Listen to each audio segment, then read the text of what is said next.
چارەنووسی کورد لە سووریا لە نێوان ڕێککەوتنی توانەوە و بژاردەکانی مان و نەماندا بە قەڵەمی سیروان عوبێد.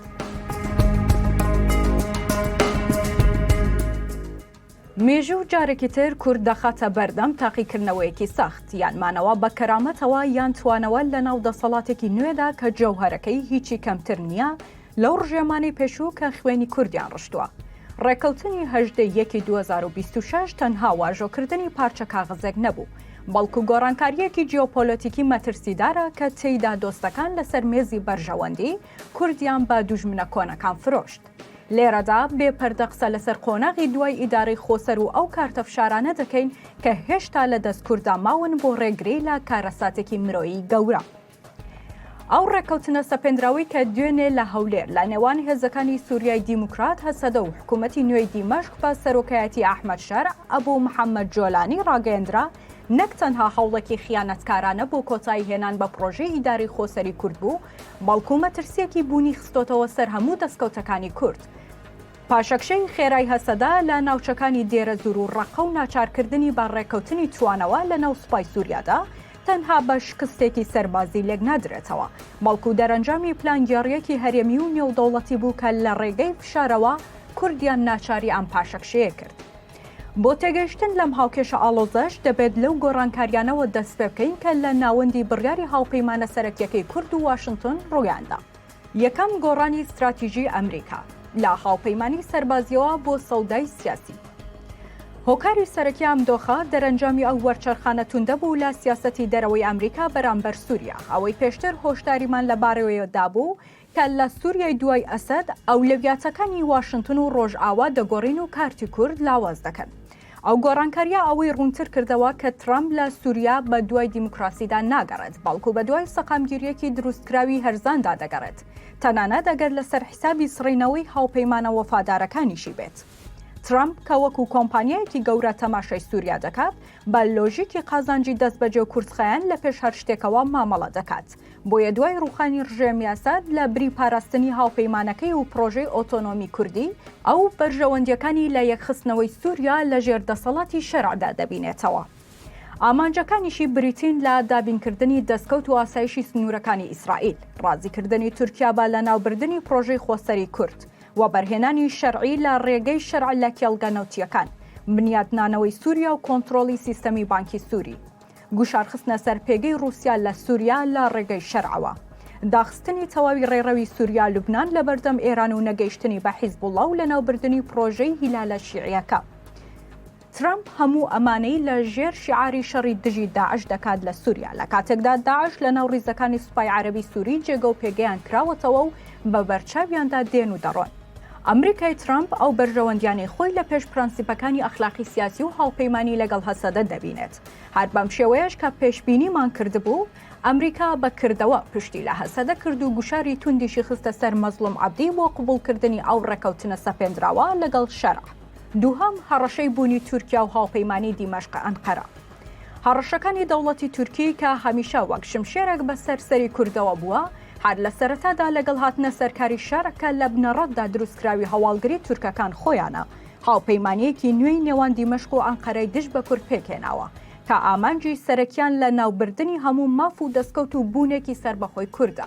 لەو ڕێککەوتنە سەپێنراوەدا هەسەدا لە نێوان دوو بەرداشدا مایەوە، یان دەبوو شەڕ لەگەڵ سوپای سووریا و تورکیادا بکات بە بێبوونی هیچ پاراستنێکی ئەمریکا و ڕۆژئاوا یان ملکەچی ڕێککەوتنەکە بێت. ئەو ڕێککەوتنەی هیچ خاڵێکی تێدا بەدی ناکرێت کە کورد خۆی نووسیبێتی و بەشداری ڕاستەقینەی پێکرابێت، بەڵکو بەداخەوە ئەوەی ڕاگەیەندرا تەواو سەپێنراو بوو. بە واتایەکی تر زیاتر لەوە دەچوو نووسراوێک بێت کە لەلایەن ئەمریکا، تورکیا و سووریا و چەند وڵاتێکی تری ئیقلیمی نووسرابێت و لە هەولێر خستیانە بەردەمی مەزلوم عەبدی کە تەنها بووی هەبوو واژۆی لەسەر بکات. سێهەم کارتی عەشایەر، خیانەتێکی ڕێکخراو لە پشتەوە. پرۆژەی ئیدارەی خۆسەر لە ناوچە عەرەبیەکان تووشی خەنجەری پشتەوە بوو. هەڵگەڕانەوەی عەشیرەتەکانی ڕەقە و دێرە زور بە تەنها کاردانەوەیەکی خۆڕسک نەبوو، بەڵکو پێدەچوو کە پاشخانێکی هەواڵگری قوڵی هەبێت. تورکیا و حکوومەتی شەرع توانی بوویان لە ڕێگەی پارە و هاندانی ناسیۆنالیستیەوە دژ بە کورد بەشێکی زۆر لەو عەشیرەتانە ڕێک بخەن. ڕەنگە بەشێکیش لەو عەشیرەتانە کە ساڵانێک بوو لەگەڵ هەسەدەدابوون لە ترسی سزادان و تۆڵەکردنەوەی گروپەکانی سەربە جۆلانی پێش کۆنتڕۆڵکردنی ناوچەکەیان پاڵیاندا بێتە لای ڕژێم. کورد و کرمانج ئەمە وای لە هەسە دەکرد بۆ پاراستنی هێزەکانی و ڕێگریکردن لە شەڕێکی خوێناوی ناوخۆیی بە خێرایی ئەو ناوچە عەرەبیانە چۆڵ بکات. بەڵام ئەو پاشەکشەیە بە واتای کۆتایی هاتن نییە، بەڵکو گۆڕینی استراتیژیە بۆ قۆناغی بەرگری لە ماڵە گەورەکە. لێرەوەیە کە چاوەکان هەمووی دەچنە سەر خاڵێکی یەکلاکەرەوە لەسەر نەخشەکە. هێڵی تەماشای شەدادیە، دووە قەڵغانی پاراستن. پاشەکشەی هەسەدا لە ڕۆژئاوای فرات و کۆکردنەوەی هێزەکانی لە ناوچەی حەسەکە بە تایبەت لە دەوروبەری شەدادیە خاڵێکی استراتیژی و جێگەی پرسیارە. شەدادیە کە لە ئێستادا وەک دواهێڵی تەماسی ئاگربەز لە نێوان هێزەکانی دیمەشق و هەسەدە دەبینرێت. هۆکارەکەی ئەوەیە کە شەدادیە دەواازەی باشووری پارێزگای حەسەکەیە و نزیکە لە کێڵگە نەوتیەکان و ڕێگەی سەرەکی نێوان حەسەکە و دێرە زوور. مانەوەی ئەم هێڵە بە واتای سەرنج خستنە سەر پاراستنی ناوچە کوردیە سەرەکیەکانی حەسەکە و قامیشلۆ دێت.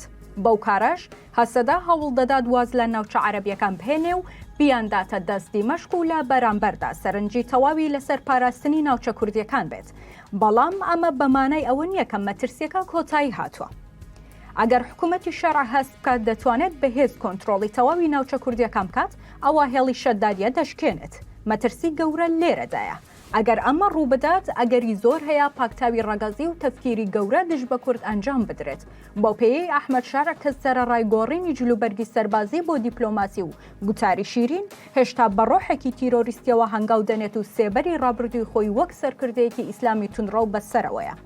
بەتایبەتی کە هێزەکەی پێکاتەوە لا پاشماوەکانی داعش، گروپی عەشایری و مرتەزەقەکانی سەر بە تورکیا و شۆڤێنیەکانی عروبی کە هیچ یاسا و دیسیپلینێکیان نییە و هەمووشیان بە خوێنی کورتچینون و بە دوای تۆڵەکردنەوە و تاڵان و کۆمەڵکوژی کوردەوەن.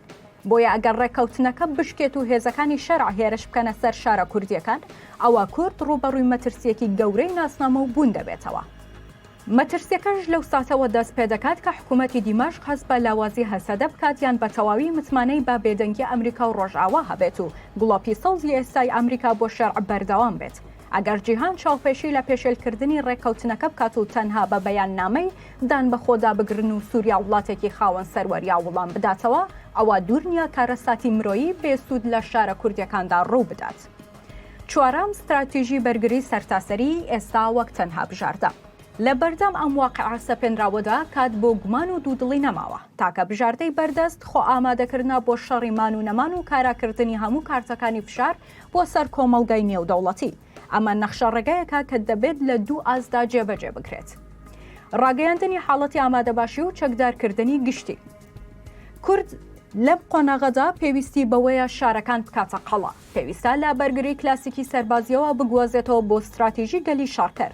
چەکدارەکانی گشتی تەنها بۆ ناردنی خەڵک بۆ بەرەکانی جەنگ نییە، بەڵکو بۆ ڕێکخستنی هەموو تاکێکی کووردە لە ناو گەڕەک و شارەکاندا بۆ بەرگری لە بوون و ناسنامەی خۆی. مێژوو سەلماندویەتی کە سوپایەکی تین و بە خوێن و تاڵانی وەک ئەوەی ئێستای شەرع تەنها لە بەردەم ئیرادەی گەلێکی چەکداردا دەشکێت کە بڕیاری دابێت تەسلیم نەبێت. بۆیە بەرگری لێرەدا ئەرکێکی پیرۆزی نەتەوە یان نەک تەنها بژاردەیەکی سەربازی. کورد پێویستە بە هەموو هێزیەوە بەرگری بکات، چونکە ئەنجامی دۆڕاندنی ئەمجارە جگە لەوەی کۆمەڵکوژیە بەدەست گروپ و خێڵ و پاشماوەی تیرۆریستەکان و شۆڤێنی و مرتەزەقەکانی سەر بە تورکیا کە سوپای عەرەبی سووریان لێ پێکاتوە. دەبێتە هۆکاری ملکەچکردنی زۆرم لێیانە و چەوسانەوە بۆ ماوەیەکی درێژ. کارتی گوشاری ئەخلاقی. ئەگەر جیهان هەر بەم جۆرەی ئێستا تەماشاکاری دۆخینە هەمواری کورد بێت و بێویژدانانە بە ڕێککەوتن لەگەڵ داعشەکانی دوێنێ کە ئەمڕۆ حکمی دیمەشق دەکەن کورد بفرۆشێت، ئەوە کورد پێویستە بە هەموو شێوەیە گوشار بخاتە سەر بەرژەوەندەکانی جیهان بە تایبەتی ڕۆژئاوا و ئەمریکا. بۆ ئەوەش بژاردەی کۆڕەوی 1991 وەک ڕێگەیەکی دەرچوون.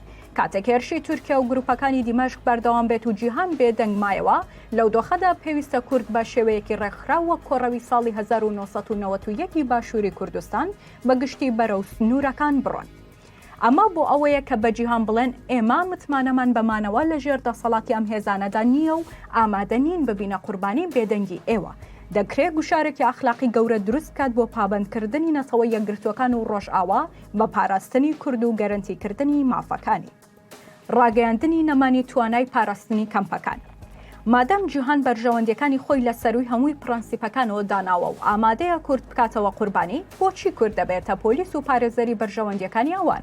کاتێک کورد ڕوبەڕووی ستەم و بێمافی و هەڕەشەوی بوون دەبێتەوە، ئاساییە کە هێزەکانی لە پاسەوانیکردنی تیرۆریستانی جیهان بکشێنێتەوە بۆ بەرگریکردن لە خەڵک و شارەکانی خۆی. ئەما ڕێگەیەکی هاوتەی ئەخلاقی نێودەوڵەتی دەبێت بەرامبەر بە چاوپۆشیکردن لە فرۆشتن و بێمافی کورد و هەموو ئەو خوێنەی کە لە بری هەموو جیهان داماون. ئەما ڕێگەیەکی هاوتەی ئەخلاقی نێودەوڵەتی دەبێت بەرامبەر بە چاوپۆشیکردن لە فرۆشتن و بێمافی کورد و هەموو ئەو خوێنەی کە لە ڕابردوو لە بری هەموو جیهان داومانە. هەرچەندە ئەمە بژاردەیەکی سەخت و ترسناکە، بەڵام لە دۆخی شەڕی مانوونەماندا کاتێک جیهان کورد بە تەنیا جێدەهێڵێت و بە کورد ڕەوا نەبینن بە ئازادی لەسەر ماڵ و خاکی خۆی بژیت، ئەم ڕێگەیە دەبێتە دوایین کارتی گوشار بۆ پاراستنی بوونی کورد لە کاتێکدا لە سایەی نادادپەروەری و بێدەنگی جیهانەوە هیچمان نابێت لە دەستی بدەین. لە سەروی هەموویانەوە یەکەتی ناوماڵی کوردی بپارێزن کە لە ئێستادا نەک پێویستیەکی زەرورە، بەڵکو هەمووانی لەسەر کەشتیەک داناوە و چارەنووسی ئەم کەشتیە ژیان نقمبوونە پێکەوە یان گەیشتن بە کەناری ئارامی پێکەوە. پێویستە تەواوی هێزە سیاسیەکانی کورد لە سووریا دەست بە مانۆڕێکی دیپلۆماسی تند و ڕاشکاوانە لەگەڵ ئەمریکا و ئەوروپا بکەن، بەتایبەت لەگەڵ کۆنگرس. کورد پێویستە بەڕوونی بزانێت ئەگەر ئێستا بەجێ بهێڵدرێن کە هێشتا هاوپەیمانیەتی داعشیان لەگەڵمان هەیە و سووریا یەکگرتوونیە و بە دەوڵەتی کۆنە داعش بمافرۆشن، ئەوە دوای چەند مانگێکی تر کاتێک دەوڵەتی گروپە تیرۆریستەکان و ناسیۆنالیستی عەرەبی یەکی گرتەوە، پاکتاوکردنی کورد دەست پێ دەکات و ئەمریکا و ڕۆژئاوای دووفاقیش ئەو کاتەنها ئەوەی لێ چاوەڕێ دەکرێت سووریا وڵاتێکی خاوەن سەروەریە و ئەوەندە سوەردان لە کاروباری ناوخۆی وڵاتەکەدا ناکەن. بۆیە کورد پێویستە ئەمڕۆ بڕیار بدات و ئامادە بێت بۆ قوربانیەکی گەورە و هەڵوێستێکی یەکلاکەرەوە تا جیهان ناچارکە پابەند بێت بە ئەخلاقی مرۆیی و سیاسی خۆی بەرامبەر بە خوێنی ڕژاوی هەزاران شەڕبانی کورد لە پێناو ئازادیش کۆمەندی خۆی و ئاشتی هەموو جیهان. لە کۆتاییدا دەبێت کورد ئەو ڕاستیەتاڵە قبول بکات کە لە یاریە نێودەوڵەتیەکاندا ماف بە تەنها بەس نییە، ئەگەر هێز و یەکڕێزی ناوخۆیی پشتیوانی نەکەن، ئەگەر ڕێککەوتنی توانەوە ببێتە سەرەتایەک بۆ کۆمەڵکوژ و بێمافی و سڕینەوەی ناسنامەی نەتەوەیمان، ئەوە بێدەنگی جیهان پاساو نابێت بۆ بێدەنگی ئێمە. پێویستە دیمەشق و ئەنقەرە و واشنگتن بزانن کوردێک کە توانی بێتی داعش تێک بشکێنێت تەسلیمی داعشێکی ڕوخسار گۆڕاو نابێت کە دەیەوێت بە ناوی دەوڵەتەوە پاکتاوی بکات. بژاردەکانی بەردەمان ڕەنگە تند و پڕ لە قوربانی بن، بەڵام قوربانیدان بۆ ئازادی زۆر کۆمەندانەترە لە مردنی لەسەرخۆ و لە ناوسێبەری ڕێککەوتنێکی سەپێنراودا. ئیتر یان یەکگرتن و بەرگری یان 100 ساڵی تر چاوسانەوە.